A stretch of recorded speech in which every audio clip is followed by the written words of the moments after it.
నమస్తే వీధుని స్వాగతం లక్ష్యం సమాజహితం తెలంగాణ ప్రభుత్వం 2014లోనే పేద ప్రజలందరూ కూడా డబుల్ బెడ్రూమ్ ఇల్లు కల్పిస్తానటువంటి హామీ ఇవ్వడం చేత చాలామంది కూడా మరి ఆ ఒక పథకాన్ని అమలు చేయాలనే ఉద్దేశంతో మరి ఏదైతే నాంపల్లి కేర్ హాస్పిటల్ ముందు మరి గత 3 రోజులుగా ధర్నా చేస్తున్నటువంటి మురళీధర్ బాగ్ డబుల్ బెడ్రూమ్ ఇళ్ల నిర్మాణం 40% పూర్తయింది. మిగతా 60% పూర్తి చేసి తమకు ఖచ్చితంగా 120 ఇండ్లను ఖచ్చితంగా ఇవ్వాలనే ఉద్దేశంతో మరి నక్కల పిట్టల సంఘానికి చెందిన రాజేష్ గారు ఇక్కడ ప్రస్తుతం మనతో ఉన్నారు. వారి నుండి మరికొన్ని విషయాలు తెలుసుకుందాం. చెప్పండి సార్. సార్ నమస్తే సార్. కేసీఆర్ సార్ చాలా సంతోషము ఇలా వచ్చినావు. నేను నిరాళ దీక్షని ఇలా లేచినావు. ఎందుకు లేచినావు? మన ఫోరస్ ఖాన్ సార్ వచ్చినావు, నాకు సహాయకం ఇచ్చినావు, చాలా మంచి పని చేసినావు సార్. ఇంకా ఒకటి మన 3 ఇయర్స్లో 1 ఇయర్ కట్టి చెప్తే మాకు 3 ఇయర్స్ చెప్పినావు సార్. అది నీ తప్పు లేవు కేసీఆర్ సార్. మాకు జిఎస్ఎంసీ వాళ్ళు కింది అధికార వాళ్ళు మాకు సతాయించాను సార్. దానికోసం దానికి ఒక ఆయనకి ఒక నజర్ పెట్టి ప్లీజ్ మా రిక్వెస్ట్ 1 ఇయర్లో చెప్పి మాకు కట్టి ఇస్తా చెప్పి మాకు ఇప్పుడు ఒక లెటర్ పెట్టి ఇచ్చినాము. డిప్యూటీ కమిషనర్ ఆయన చిన్న అధికార వాళ్ళు అందరు రాసి ఇచ్చినాం.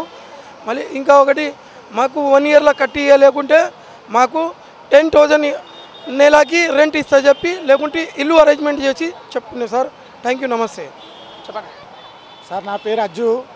ఇక్కడ ఇంతకుముందు 2017లో ఒక బస్సు ఉంటుండే. ఈ బస్సు అనేది 100 ఇయర్స్ కింద నుంచి ఈ బస్సు ఉంది.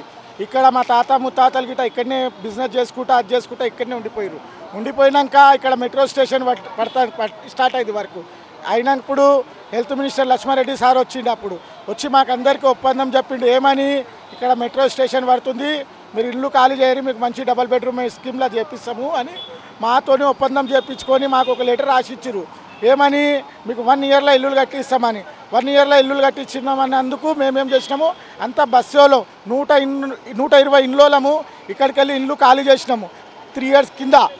అయితే అప్పటి నుంచి మా అక్కడ కొన్ని రోజులు వర్క్ బాగానే నడిచింది, కాదని కాదు, వర్క్స్ బాగానే నడుచుకుంటా మళ్ళీ 2 ఇయర్స్ నుంచి వర్క్స్ లేదు, ఏం లేదు, అంతా డీలా నడుస్తుంది సార్. జిహెచ్ఎంసీలోకి ఆడికి పోయినాం ఒకటే అంటుర్రు, మాతోని కాదు, మీరు గుత్తదారులతో మాట్లాడుకోరు, అది మాట్లాడుకోరు, ఇది మాట్లాడుకోరు అంటుర్రు. మేము మీ మీద అగెన్స్ లేం సార్.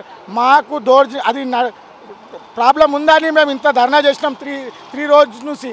తర్వాత వాళ్ళకు ఏమనిపించిందో ఇవాళ మమ్మల్ని పిలిచిర్రు, అంతా పైన అధికారులు పిలిచిర్రు, జిహెచ్ఎంసీలు పిలిచి ఏమన్నారు, ఇన్ని రోజులు టైం ఇచ్చిర్రు, ఈ ఒక్క సంవత్సరం మాకు ఇంకా టైం ఇవ్వండి, ఈ సంవత్సరం లోపట్ల మీకు క్లియర్ చేసి ఇవ్వకపోతే మేము ఈ గుత్తేదారులకు ఆర్కే బిల్డర్లకు మేము ఒక అదే చేస్తాం, దండగా ఏమని చేస్తాం, ప్రతి ఇంటికి 10,000 కిరాయి ఇవ్వాలి, 120 ఇండ్లకు. మా మాట ఈసారి నమ్మండి. మీరు 3 రోజుల నుంచి ఏం తినలే, ఏం చేయలే. రాజేష్ అని అక్కడ సియు గారు మమ్మల్ని పిలుచుకొని కూర్చోబెట్టుకొని ఆయన దీక్ష దీపించిండు. అందుకోసం అంటున్నా సార్, ఇప్పుడు గిట్ట మీరు కొంచెం మాకు హెల్ప్ చేయాలి. మీరు ఏం కోపం పెట్టుకోవచ్చు సార్, మా కడుపులో నొప్పి ఉండే అని మేము ధర్నా చేసినాం సార్. Thank you. రిక్వెస్ట్. మొత్తం 3 రోజుల నుంచి ఎన్ని కుటుంబాలు, 120 కుటుంబాలు పాల్గొన్నాయా?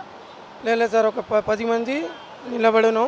అంతే లేడీస్ బి మార్నింగ్ వస్తున్నాం, సాయంత్రం నైట్ మొత్తం ఇండే ఉంటున్నాం. మా దగ్గర మొత్తం కలిసి చేస్తున్నాం సార్.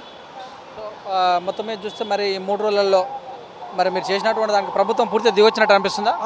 హాస్పిటల్ తీసుకుపోయినాం, ఉస్మానియా హాస్పిటల్ తీసుకుపోయినాం. మళ్ళీ మాకు మొత్తం టెస్టింగ్ చేసినాం, ఏం తిన్నానో లేకుండా చూసినాం, మొత్తం రిపోర్ట్ ఉన్నాయి సార్. ఉస్మానియా హాస్పిటల్ 1 సంవత్సరం లోపు కట్టిస్తాను చెప్పినట్ట మాట చెప్పినాం సార్. అదే మాట చెప్పినాం. రాజాసింగ్ గారు, మీకు మరి నమస్తే మాది, మరి థ్యాంక్స్ సార్. మీరు మాకు ఇంత మంచి సహాయత చేసిర్రు. మీరు డైలీ ఇక్కడ రాకున్నా, ఎంత కోపం ఉన్నా డైలీ ఏఈడీకు మీరు ఫోన్లు చేసిర్రు. మాకు 2017 నుంచి మీరు హెల్ప్ చేసిర్రు. तुम्हारे बहुत थैंक्स साहब. आपको बहुत दिलो जान से हम थैंक्स बोल रहे हैं हमारी बस्ती वालों की तरफ से. साहब भगवान आपको अच्छा रखने दो साहब. आप कुछ भी शिकवा गिला हमारे से नहीं रखना साहब. आप कभी भी आपके आदमी हैं, हम थोड़ा पेट में दर्द था बोल के थोड़ा गुस्से में आ गए साहब. राज भाई के तरफ से हो दो या हमारी पूरी कमेटी के तरफ से हो दो, मैं आपसे क्षमापण मारता हूँ साहब. माफ़ कर दो साहब.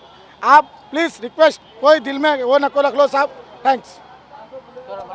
नमस्ते. सबसे पहली अहम बात ये है, एक अपने कांसासी में एक एमएलए बोल तो हमारा भगवान रहता.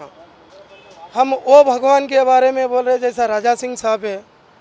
प्लीज़ हम उनको एक रिक्वेस्ट ये करना चाह रहे कि कोसा भी काम रहने दो या पब्लिक के बीच में रह के या फ़ोन करते या हमारे पेट के दर्द के वास्ते करते या डबल बेडरूम के वास्ते करते या कोई भी कॉन्टेक्ट्स रहते हमारे से तुम्हारे से कोई पर्सन नहीं पड़ा, कोई पार्टी वजन नहीं है। ऑलरेडी जो कांग्रेस के आदमियाँ थे ये कांस्टेंसी में मेहनत करके पूरा डिवीज़न को बीजेपी बनाया। मैं बीजेपी बना के उतना मैं फील्डिंग वर्क करने के बाद में आज मैं डबल बेडरूम के बारे में, गुत्तेदारों के बारे में कुछ आपको कंप्लेंट करना है बोल तो मेरे 100 फ़ोन नहीं उठाए साहब। अगर क्या हम डबल बेडरूम वाला क्या उतना तुम्हारे से क्या गलती करें? कभी क्या तुम्हारे से 10 रुपये पूछे या हमारे कभी फैमिली वाले कभी 10,000 पूछे, कभी 1 रुपया पूछे, कभी हम बस्ती वाले कोई तो भी शिकायत लेके तुम्हारे कहने गए जो हमारा फ़ोन नहीं उठाते।